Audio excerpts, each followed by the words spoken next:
আজকে তোমাদের সাথে আমি আমার মাসিমণির হাতে করা একটা রেসিপি শেয়ার করব। সেটা হলো কাচকি মাছের চচ্চড়ি হাতে মাখা।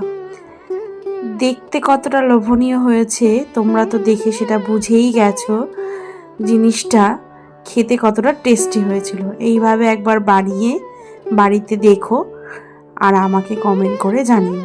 আর হ্যাঁ, ভালো লাগলে অবশ্যই লাইক, শেয়ার আর সাবস্ক্রাইব করতে ভুলো না। চলো স্টার্ট করি।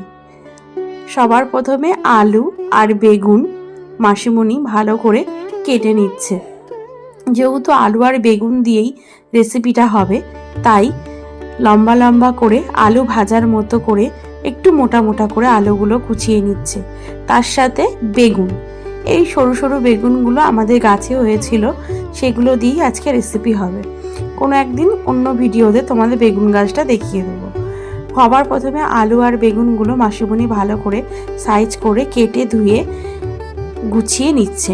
এবার একটা থালার মধ্যে কাচকি মাছ, আলু, বেগুন, কাঁচা লঙ্কা কুচোনো, পেঁয়াজ কুচোনো, টমেটো কুচোনো আর দিয়ে দিচ্ছে রসুন, যেটা মাসিমণি থেতো করে দিয়েছে, তাতে করে ফ্লেভারটা ভালো আসে। কড়াইতে সামান্য তেল দিয়ে দিয়েছে, তোমরা দেখতে পেলে, গরম করার জন্য। এইবার হচ্ছে ম্যারিনেশনের পালা। একে একে দিয়ে দিচ্ছে সর্ষের তেল।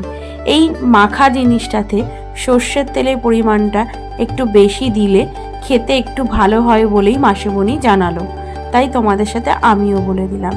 তেমন কোনো মশলা এতে মাসিমণি দেয়নি, দিয়েছে হলুদ, নুন, সামান্য চিনি